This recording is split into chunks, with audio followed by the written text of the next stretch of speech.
திமுக ஓட்டுக்காக தான் அவர் black and red சைக்கிள்ல போனேன்னு சொல்றாரு. விஜய் இன்னும் மறுதளிக்கலையே.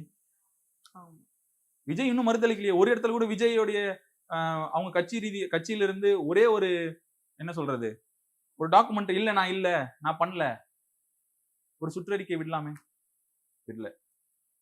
அப்போ நான் கட்சி தொடங்கும் போது டிஎம்கே சாதகமா தான் தொடங்கினேன். இப்போ டிஎம்கே எதிர்க்கிறேன். ஆனா எம்பி எலெக்ஷன் நிக்க மாட்டேன், பிஜேபி எதிர்க்க மாட்டேன். குளறுபடி பாருங்க. எம்ஜிஆர் ஏத்துப்பேன், அண்ணாவை ஏத்துப்பேன், அண்ணா உருவாக்கின திமுகவை ஏத்துப்பேன். ஸோ இதெல்லாம் பார்க்கும்போது விஜயோடைய அரசியல் அந்த ஆர்வம் வேறு திசையை நோக்கி போயிடுதோ, இல்ல அது இந்த தமிழ்நாட்டு திசையை மாற்றி விடுமோ அப்படின்ற ஒரு பயம் இருக்கு. சோ அப்படிதான் இந்த நம்ம தேர்தலை நம்ம கன்சிடர் இன்னும் 2 மாசத்துல என்ன மாற்றம் வேணாலும் நடக்கலாம்ல. அரசியலில் மாறாதது எதுவுமே கிடையாது. ஆமா. ஒருவேளை தாவேகா கூட டிஎம்கேல கூட இணைய சான்சஸ் கூட இருக்கலாம். இல்லையா? அதான் விஜய் சொல்றாரு. டக்குன்னு போய் முதலமைச்சர் எழுப்பி கேட்டா விசில்னுவாரு. அது எவ்வளவு உங்களுக்கு சிரிப்பு வருதோ அந்த மாதிரி தான் இதுவும். நிறைய பேசிட்டோம். இப்போ உங்க பக்கத்துல நிறைய பிளக்கார்ட்ஸ் வச்சிருக்கோம். அதுல வந்து அரசியல் தலைவர்களோட இமேஜஸ் இருக்கு. சோ அத பார்த்து அவங்கள பத்தின உங்களோட இவங்கலாம் எனக்கு இதுதான் தோணுது அந்த மாதிரி சொல்லாம ஒரு கேம் மாதிரி போயிடலாம். ஜாலியா ஃபன்னா போயிடலாம். ஓகே, எடுத்துக்கோங்க. உங்களுக்கு யார் ஃபர்ஸ்ட் எடுக்கணுமோ அவங்கள எடுத்துக்கோங்க. அவரை தான் ஃபர்ஸ்ட் எடுக்கணும். ஆமா. ஏன் இவர் தான் ஃபர்ஸ்ட்னா காமிச்சிருங்க. எஸ்.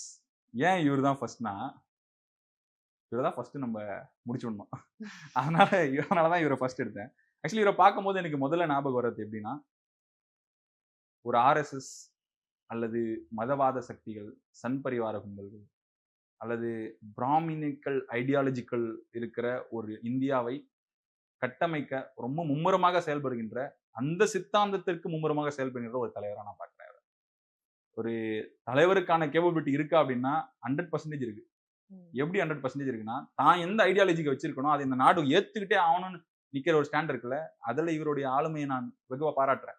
ஆனா அவர் எடுத்திருக்கிற ஐடியாலஜின்றது வந்து நம்ம அடிச்சு ஒழிக்க வேண்டிய ஒரு விஷயமா இருக்கு. ஸோ அதனால இவரை நான் அப்படிதான் பாக்குறேன். ஆர்எஸ்எஸ்னுடைய முகமாகவோ சன் பரிவாரத்தினுடைய முகமாகவோ பாக்குறேன். சீமான். ஆமா, அவரை பத்தி நம்ம பேசவே இல்லையே. ஆமா. என்னுடைய முதல் அரசியல் வாழ்க்கைன்றது வந்து பிரபாகரனிடமிருந்து தான் தொடங்கியதுன்னு நான் உங்களுக்கு சொன்னேன். அப்படி பிரபாகரனை நேசித்த நான் 12வது படிக்கும் ஒரு 10 வருடத்திற்கு முன்பு பிரபாகரனை நேசித்த எந்த இளைஞனாக இருந்தாலும் அவன் சீமானை பற்றி பேசாமல் இருப்பது ஏற்றுக்கொள்ள முடியாது. நான் சீமான ஒரே வார்த்தையில சொல்லணும்னா, பிரபாகரனை சந்தித்ததற்கு முன் சீமானும், பெரியாரை எதிர்த்ததற்கு பின் இருக்கிற சீமானையும் ரெண்டா பிரிச்சு பார்க்கணும். சீமான் வந்து ரெண்டா தான் பிரிச்சு பார்க்கணும். அவர் எப்பவுமே 2 ஐடியாலஜிக்கல் ஸ்டாண்ட் வச்சிருப்பாப்புல எல்லாத்துலயுமே. அதனால இப்ப இருக்கிற சீமான் வந்து காலத்திற்கு ஏற்றது போல கதைகளை வாரி இறைப்பதாக, அல்லது அந்த ஸ்பீச் கொடுக்கணும்ல, ஒரு 30 மினிட்ஸ் பேசுறோம்னா அந்த 30 மினிட்ஸ்ல அவங்களை எங்கேஜா அப்படியே பரபரப்பா வச்சுக்கணும் அப்படின்றதுனால, அப்படி பரபரப்பா வச்சுக்கணுன்றதுனால என்ன வந்தாலும் பேசிடலாம் அப்படின்னு நினைக்கிற அளவிற்கான ஒரு விஷயத்துக்குள்ள போயிட்டாரோ. ஆனா இவருடைய ஐடியாலஜிக்கலுக்குள்ள நம்ம போகும்போது ஒரு விதத்துல யோசிப்போம், நம்மளும் தமிழ் தேசியம் எடுக்கலாம் அப்படின்ட்டு. ஆனா சீமானை தனிப்பட்ட விதத்துல எனக்கு ரொம்ப பிடிக்கும். சீமானை நான் தனிப்பட்ட விதத்துல எனக்கு ரொம்ப பிடிக்கும். அவரோட ஐடியாலஜிக்கல் இன்றைக்கு மாறுபட்டு இருக்குது. பிராமண கடபாறைகளை எடுத்து திராவிடத்தை உடைப்பேன் என்று சொல்ற அளவுக்கான பிராமண சித்தாந்தங்களையோ அல்லது இந்த பிஜேபியினுடைய கொள்கைகளையோ ஒரு விதத்தில் ஏற்றுக்கொண்டாரா என்ற அச்சமும் பயமும் எனக்கு இவர் மீது இருக்கிறது. அதனால் இவர் நம் தமிழ்நாட்டில் மக்கள் அவ்வளவு எளிதாக ஏற்றுக்கொள்ள முடியாது. ஆனால் ஒரு சிறந்த பேச்சாளர், ஒரு சிறந்த தமிழ் சொற்பொழிவாளர்னு கூட சொல்லலாம். அடுத்து வந்து முத்தமிழறிஞர் கலைஞர் அவர்கள். கலைஞரை பத்தி சொல்லணும் அப்படின்னா, இதுவரை இந்தியாவிலே எடுத்துக்கொள்ள வேண்டும் என்றால், இந்தியாவிலே எதிர்காலத்தை வெகுவாக யோசித்து அதை பற்றியான முடிவுகளை எடுத்த தலைவர்களில் முதன்மையான தலைவரா நான் கலைஞர் அவர்களை பார்க்கிறேன். இந்தியாவிலே முதலில் கம்ப்யூட்டர் நம்ம மக்கள் படிக்க வேண்டும் என்று கம்ப்யூட்டரையே பார்க்காத காலத்தில் கம்ப்யூட்டர் என்ற ஒரு சப்ஜெக்டை நம்மளோட 12th நம்ம பசங்க படிக்கணுன்றதுக்காக லைஃப் ஸ்டைல்குள்ள எடுத்துட்டு வந்தது கலைஞர். IT park. நான் அதாவது உங்களுக்கு ரொம்ப சின்னதா சொல்றேன். இவர் பண்ணத விஷயங்களை பேசணும்னா, நீங்க ஒரு விஷயம் சொல்றீங்களா? அவங்களோட திட்டங்கள்லாம் நிறைய நம்ம தமிழ்நாட்டுக்கு கொடுத்திருக்காங்கல்ல, அந்த திட்டங்கள் பத்தி சொல்லலாமா? சொல்லலாம், தாராளமா சொல்லலாம். இப்போ கலைஞருடைய இது எடுத்துக்கிட்டீங்கன்னா, பெண்களுக்காக முதல் காவல் பெண்கள் அமைச்சது இவர்தான். இன்னைக்கு பெண்கள் எத்தனை இடங்களிலே காவல் அதிகாரிகளாக இருப்பதற்கான அந்த பாசிபிலிட்டிஸை கிரியேட் பண்ணி பெண்களும் அடக்குமுறைக்கோ பிரச்சனைகளையோ தீர்வு காணக்கூடிய கேபபிலிட்டி இருக்குன்றத முதல் இந்தியாவில திட்டமிட்டு அதற்கான சட்டத்தை ஏற்றி பெண் காவலர்களை நியமித்தது கலைஞர். இதுவே அவருடைய ஒரு மிகப்பெரிய திட்டம். இதை தாண்டி தலித் மக்களுக்கான குடியிருப்புகளை அமைத்து கொடுத்தார். கலைஞர் திட்டம், கலைஞர் இல்ல திட்டம்னு சொல்லிட்டு கலைஞர் வீடு கட்டி கொடுத்தாரு. இடஒதுக்கீட்டுல நீங்க பாத்துருக்கலாம். மொழிக்காக ட்ரெயின்ல கிண்டல் பண்ணுவானுங்க, அந்த ட்ரெயின் ட்ராக்ல ட்ரெயினே வரல அப்படின்னு. அப்படி நம்ம கலைஞர் வந்து இன்னைக்கு அப்படி ஜோக்கரா மாத்திட்டோம் நம்ம. ஆக்சுவலி கலைஞர்னு ஒருத்தர் இல்லைன்னா இன்றைக்கு இருக்கிற கல்வியின் புரட்சியோ இன்னைக்கு இருக்கிற கல்வியினுடைய வீரியம் இந்த தமிழ்நாட்டில் துளியளவும் இருந்திருக்காது என்பது உண்மை. சமச்சீர் கல்வி திட்டமா இருக்கட்டும், சத்துணவு திட்டமா இருந்ததுல முட்டையை இன்க்ரீஸ் பண்ணாங்க. இன்னைக்கு அதோட தொடர்ச்சியா இருக்கிற ஸ்டாலின் காலை உணவு திட்டம் எடுத்துட்டு. இப்ப திட்டங்களுடைய தொடர்ச்சி இருக்குல்ல, நம்ம ஒரு திட்டங்கள் எடுத்துட்டா அந்த திட்டத்தோட பேஸ் போனோம். அந்த பேஸ்ல இருந்து தான் பார்க்கணும். இன்னைக்கு இத்தனை பொறியியல் கல்லூரிகள் தமிழ்நாட்டில் இருக்கிறது என்று சொன்னால் அதற்கு அடித்தளமிட்டவர் முத்தமிழறிஞர் கலைஞர்.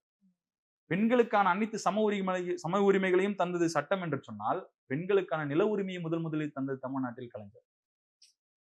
புரியுதுங்களா? சொல்லுவாங்களே கலைஞர் பேனா என்ன செஞ்சதுன்னு. கலைஞர் பேனா தமிழ்நாட்டில் பல்வேறு மனிதர்களுடைய வாழ்க்கையை மாற்றி அமைத்தது உண்மை. நலவாரியங்கள் அமைத்து கொடுத்தார் கலைஞர்.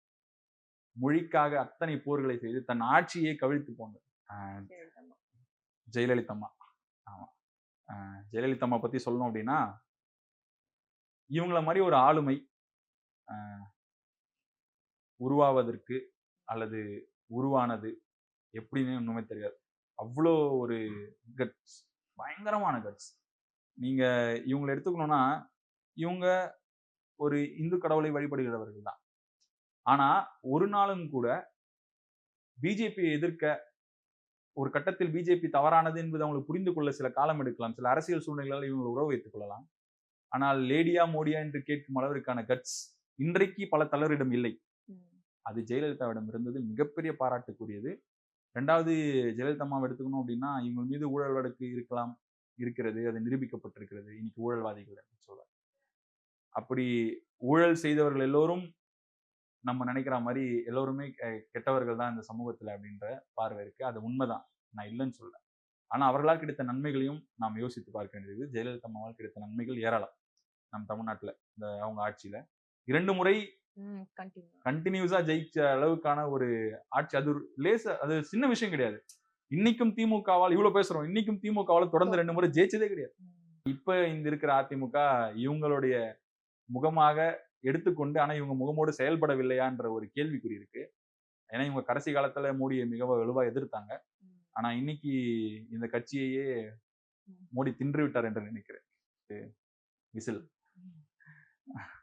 விஜய், நடிகர் விஜய் வந்து எனக்கு ரொம்ப பிடிக்கும். பர்சனலா எனக்கு விஜயோட தாவேகா தலைவர் விஜய். ஓ அப்படியா? ஓகே, அப்படிதான் சொல்லணும்னு சொல்றேன். ஓகே, சாரி, மன்னிச்சிருங்க.